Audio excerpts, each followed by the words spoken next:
والصلاة والسلام على رسول الله.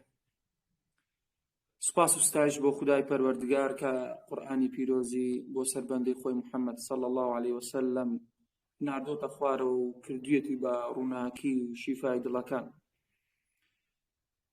لەژێر ڕۆشنایە فەرمودەی پێغەمبەری خوا صلی الله عليه وسلم خەیڕکم من تعلم القرآن وعلمه، چاکترین کەسان ئەو کەسانن کە خۆیان فێرە قورئان دەکەن و خەڵکیش فێرە قورئان دەکەن. وزينوا القرآن بأصواتكم، وقرآن دخوێنەوە بە سەوتێکی خۆش، بە دەنگێکی خۆش، بە بابەتە تەجویدیەکان، بە ئەحکامە مەدەکانە متەطبیق دەکەن. پاداشت و خێری خۆی کە کامل و تەواو وەردەگرێت ئەو کەسێکە بە تەواتی قورئان دەخوێنێت دا مەرتەبەی مەلائیکەتەکانە. هیواداری خوای گەورە نێکمان خاوێن بکات بۆ خۆی و لێمان قبول بکات بە مەجلیس و تاعەت و عیبادەت و ذکری خۆی قبولی کرد بێ ئینشاءالله. قوتابیانی ئازیز، لە وانەی دەیەمی بابەتی التەجوید گەیشتین ئەحکامی مەدەکان. وانەی سێمە لە بابەتی مەدەکان کە باسی مەدی ئەسلی و فەرعیەکانمان کرد کە مەدی ئەسلیەکان چەندی مەد پێکاتبوون. لە مەدە فەرعیەکان باسی مەدی دوو سەبەبمان کرد کەوا سەبەبێکیان هەمزەیە، سەبەبێکی تریان سکوونە. لە بابەتە سکوونەکان مەدێکمان خوێن کە مەدێکە ئەسلی نییە، واتە سکوونەکەی ئەسلی نییە، کە مەدی عارض و سکوون و لینمان هەبوو، واتە ساکینەکەی ئەسلی نییە بەڵکو فەرعیە. یەک لەوانە عارض و سکوون بوو کە عارض و سکوون زۆربەی زۆری ئەو مەدەی ئەلف و واو یائێکی ساکینە بکەوێتە حرفێکی پێش کۆتایی، واتە حرفی کۆتایی متحرکە ئەتوو بە ساکینی لەسەری ڕادەوەستی، دەبێتە مەد 2 4 6 درێژ دەکرێتەوە، وەکو عالەمین، نەستەعین، عیقاب. بۆ شێوازەی مەدی عارض سکوون لە کۆتایی هەموو ئاەتەکان دەتوانین بڵێن زۆرینەی کە مەدی عارض سکوونە. و مەدی عارض سکوون پاشەوی کە مەدێکی ترمانەی لە فەرعیەکان عارضە کە سەبەبی هەمزەیە کە مەدی لینە. مەدی لین بەوە ناسرایە کە واو یا ئەو جارە ئەلفی لەگەڵ نییە. مەدی لین تایبەتە بە واو یاک ئەگەر بەخۆی ساکین بی پێشی فەتحە بی. ئەو قاعیدەی لە لای خۆت بنووسە، واو یاکە ساکینە پێشی فەتحەیە. ئەمە لە قاعیدەکانی تر خوێندمان گوتمان ئەلیف و واو یاک ساکین بی پێشی لە جنسی خۆی، واتە ئەلیفەک بێ پێشی فەتحە بێ، واوەک بێ پێشی ضەممە بێ، یاک بێ پێشی کەسرە بێ. بەڵام لەم یاسای لینە قاعیدەکە دەگۆدرێ واو یاک دەگرتەوە، ئەلفی لەگەڵ نییە، تەنها واو یاک دەگرتەوە ئەگەر بەخۆی ساکین بی پێشی فەتحە بی، نەک واوەکە پێشی ضەممە بی یاکە پێشی کەسرە بی، بەڵکو فەتحە. ئەگەر ئەو حرفە مەدیە بکەوێتە پێش کۆتایی، واتە بە سکوونی لە ناکاو تووشی دەبی کە حرفی کۆتایی ئەتوو ساکین دەکەی، وەکو عارضەکەی چۆن لەسەری ڕادەوەستی لەسەر ئەو مەدەش بە هەمان شێواز ڕادەوەستی. ئەمە پێی دەگوترێ مەدی لین.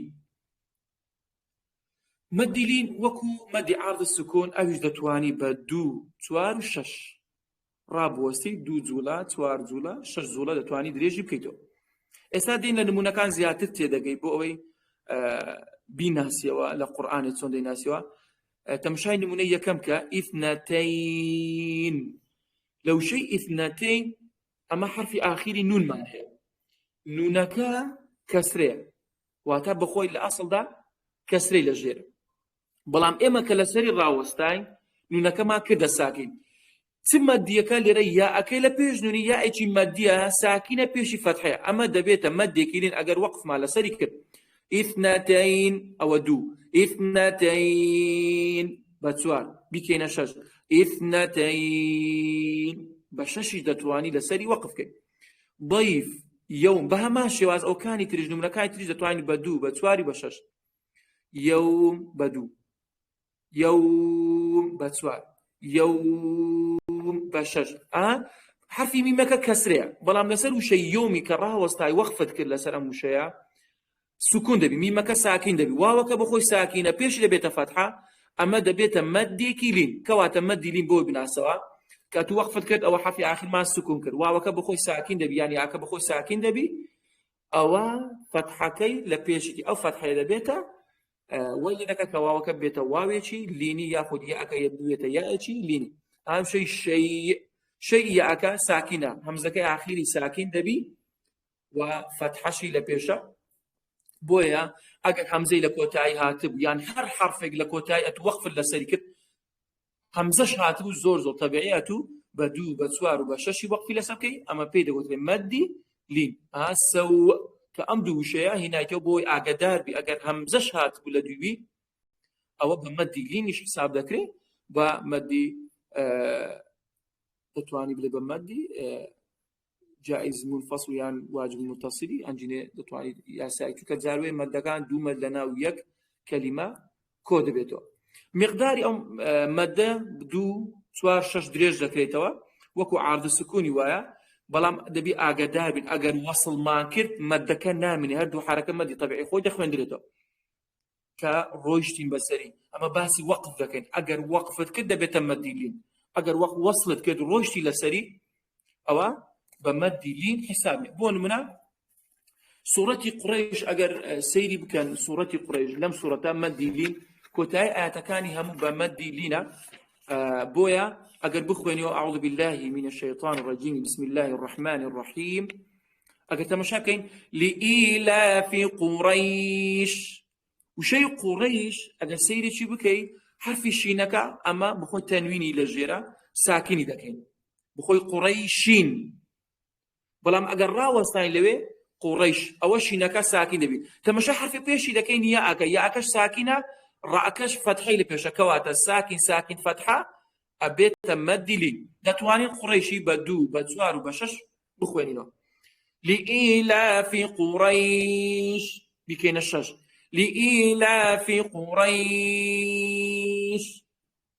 بهماشي واز آتكي باشي إيلافهم رحلة الشتاء والصيف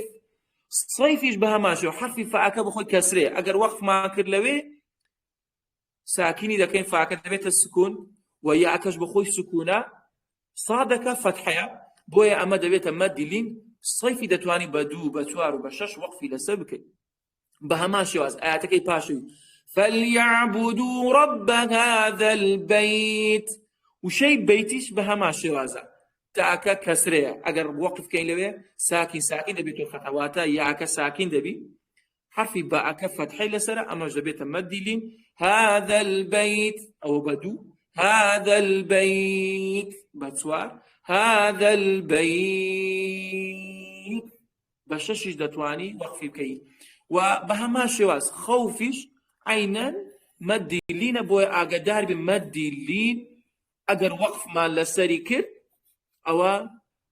دبيت مديلين ودتواني بدو بتوارو بششي بلا مديلين لعارضي بقوترنيا نابي أتو مديلين زياتر دريج بكي ولا عارض السكون شون ما وصل طلبك لو أنا برما وصل لك سعرتي نجيشم مديلين بقوترنيا لعارض السكون بونو من أتو سورة فاتحة دخويني بتواري الحمد لله رب العالمين أو عالمين متوار ما أدري إيش كذا عرض السكونة بلام أقربته لباش فاتحة أتو سورة قريش بخويني ناتواني سورة قريشي بشش لسير راوستي أتو لو عرض السكونة كذا تسار مديلين كذا الشش دبي عرضك الشش ببلعانيك حتى أتو مديلين كيف كيشش بويا مديلين نابي دريشتر بي لعرض السكون واضح إن شاء الله يعني فاتحة كات بتسواري أتوهم عرض السكونة كانت راوستان أو مدلين بودنية بكيشش بلام دتواني بتسواري يام بدوي كم تريج بأسايا بلام ناتواني أتو مدلينك دريشتر بيت لعرض السكوني زور باش أو بيدا قوتريد مدي لين كواتا مدي لين مع الناسية وأجر وقف ما كر لسار حرفكاني واو ياك سكون بو بيشي فتحة بو أبيت مدي لين مدي كي زور آسانا إن شاء الله لتطبيقاتي سورة قريش تطبيقاتي لسابقا دتواني بدو بتوار وبششي لسري وقف كي بلان أقداري أو تيبني با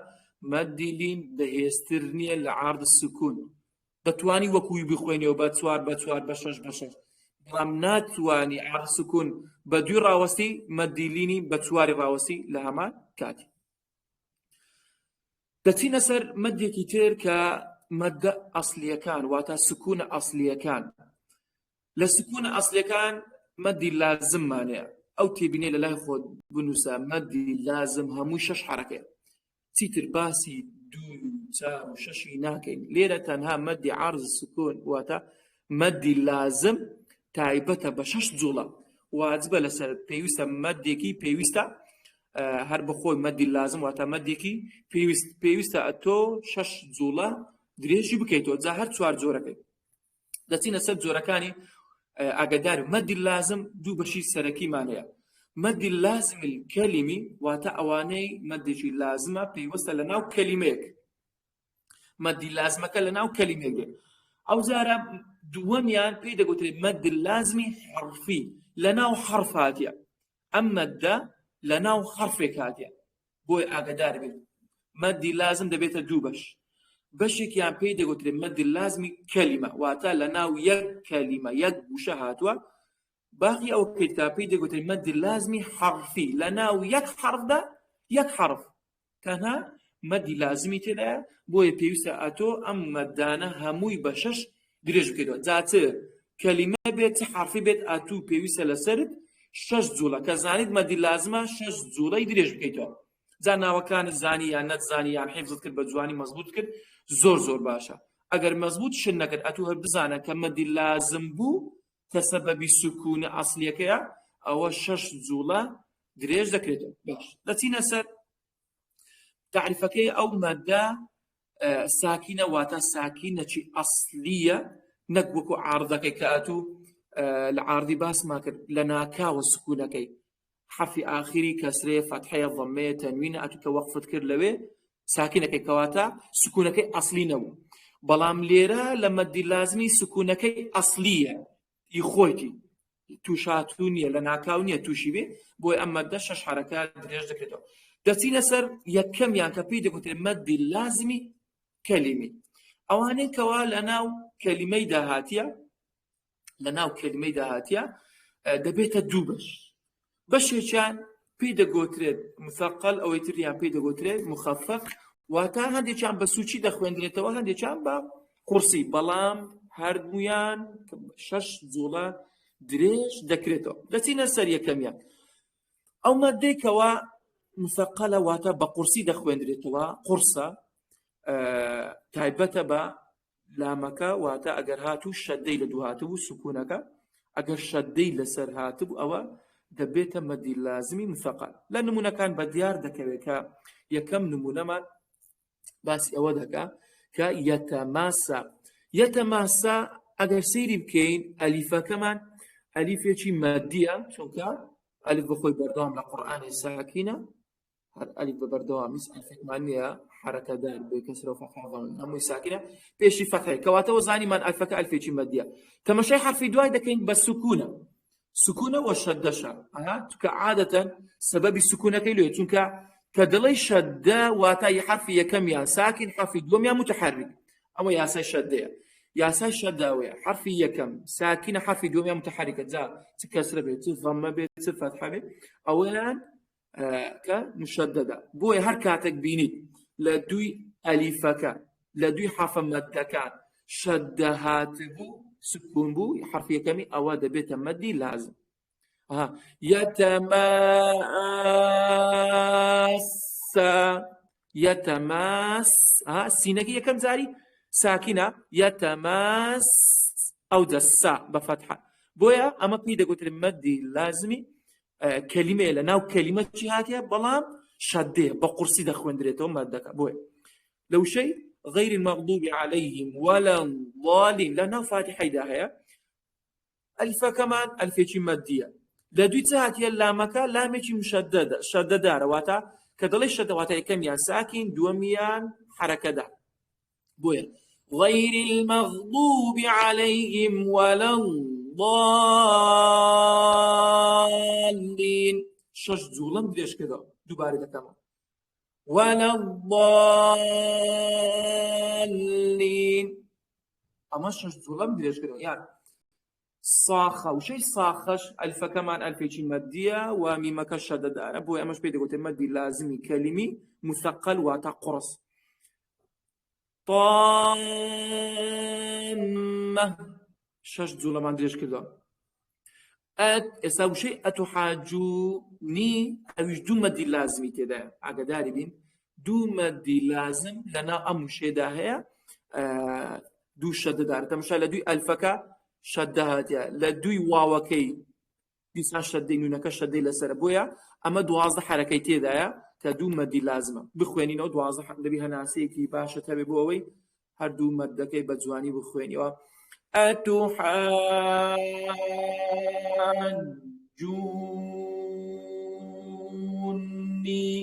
بەم شێوازەی مەدی لازم دەناسیەوە کە شەش جوڵە درێژ دەکەیتەوە تایبەتە ئەگەر لە دوی مەدەکان ئێستا واوەکە ئاوێکی مەدیە پێشی بەمێ واوەکی مەدی نیشانی مەدی لەسەرە لە دوی شەدە هاتبوو ئەو شەدەیە دیت ئەوەی کەسە بزانەکە مەدێکی لازمە کە لەناو کەلیمەیەکدا هاتووە بۆیە پێی دەگوترێت مثقل واتە قورس چونکە تایبەتە بە شەدەکەی بۆ هەر بۆی بیناسەوە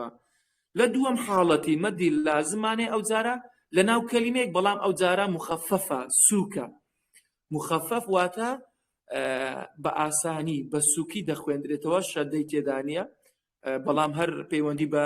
سکوونی وەیە چونکە ئەمە باسی سکوون دەکەین ئەو مەدانەی کە بە سەبەبی سکوونی ئەسلی دروست دەبن بەڵام ئەوە شەدەی لەگەڵ نییە بەڵکو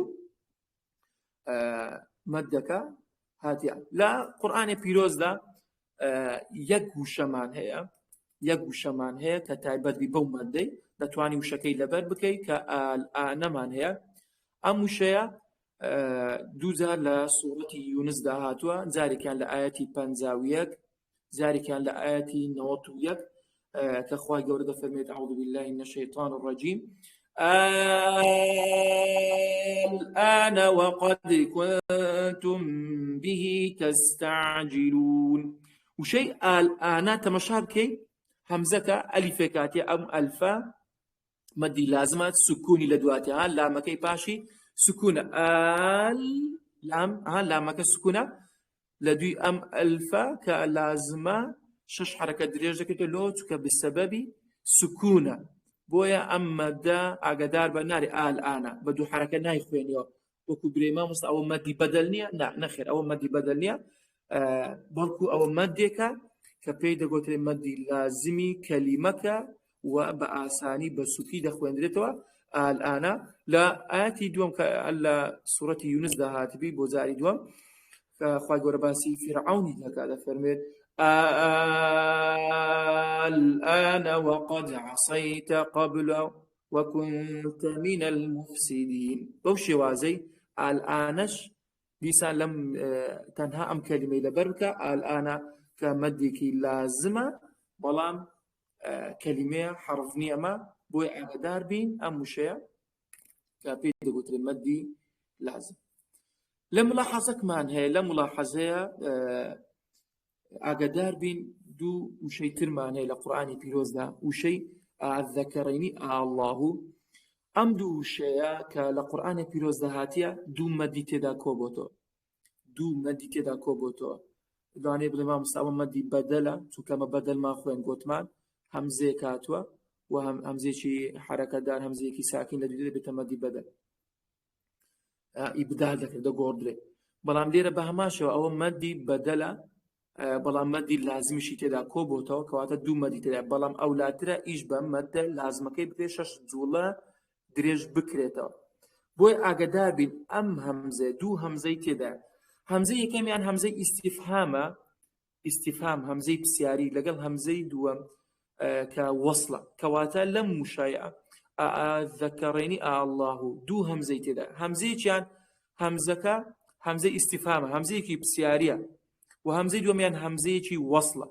کەواتە زانایان هەندێک لە کتابە تەجویدەکان ئەگەر جێتە خوێنتانەوە یان لە ڤیدیۆتر گوێتان ڕاگرت هەندێک لە کتابەکان بە ناوی مەدول فەرق ناوی دێن مەدول فەرق واتە جیاکاری جیا دەکاتەوە چ جیا دەکاتەوە هەواڵەکە لەگەڵ پرسیارەکەی جیا دەکاتەوە بۆیە هەندێک لە کتابە تەجویدەکان ناوێت لێناوە مەد الفەرق واتە زیاد دەکاتەوە پرسیار لەگەڵ هەواڵەکان زیاد دەکاتەوە بۆیە ئاگادار بین ئەوەش ئەم دوو شێش شەش جوڵە درێژ دەکرێتەوە لە قورئانی پیرۆزدا کار بە مەدە بەدەلەکەی ناکرێت بەڵکو کار بە لازمەکەی دەکرێت شەش جوڵە درێژ دەکرێتەوە و ئاگادار بین ناری ئەذەکەڕەینی الله بەڵکو پێویستە برێ شەش جوڵە الذكرين الله بەو شێوازەی کە بخوێنیەوە یعنی دەتوانیش دروستیشان لەگەڵ ڕوایەتەکان بە دوی بخوێنەوە برێ الله بەڵام ئەولاتر وایە کار بە مەدە لازمەکەی بکەیت کە ئەم دوو شێش بتوانین لەبەری بکە الذكرين الله بە مەدێکی لازم بخوێنیتەوە بە شەش جوڵە بەم شێوازەی دەتوانیت جوولەکان ئاماژەی پێ بدەی بەدەست تاوەکو لێڕادەی برێ الله خير أما يشركون الله خير أما يشركون بەو شێوازەی ئەم دوو شەیە لەگەڵ ئالئانە دەتوانی هەرسێکیان بڵێ مەدی لازمن بەڵام لازمێکی کەلیمی مخەفەف بۆیە لە مەدی لازم لێرە ڕادەوەستم زیاتر نەبێت لە سەرتان ئینشاءڵڵا بابەتی لازمی حرفی هەڵدەگرین بۆ وانەیەکی تر پشتیوان بەخوای گەورە لەوانەی داهاتوو ئینشاءڵڵا کۆتایی بە مەدی مەمەدەکان دێنین باسی ئەزمینی سەوتەکان دەکەین کە کامە مەد بەقوترە ئەمڕۆ ئاماژەم پێدا کە مەدی عارض سکون بەقوترە لە لینی و لێرەش مەدی لازم بەهێزترە لە مەدی بەدەلی بۆیە کار بە مەدە لازمەکە دەکرێت لە زیاتی بڵێ ئەذەکەڕین یامرێ الله بەڵکو دەڵێ ئەذەکەڕین بە شەش جوڵە دەخوێنیتەوە کەواتە ئەمڕۆ بە کورتی و پوختی مەدی لازم ماخوێن مەدی لازمی کەلیمی کە کەلیمیەکان دوو بەشمان هەبوو بەشێکیان پێ دەگوترێت مەدی لازمی کەلیمی مثقل واتە قورس مەدی لازمی ئەو جارە مخەفەف واتە سوک بەم شێوازەی لە مخەفەفەکەی وشێکمانە بوو دوو وشەی تریشمان بە ملاحەزەوە گرت هیوادارم توانی بێتم سوودێکم بێوە گەیاند بێت جا هەر خوشک و برایەک پێویستە تەطبیق بکات پێمان خۆشە سەرەتا تەطبیق بکرێت دوای ئەگەر پرسیار و شتەکانە بوو لە کۆتایی بیکەن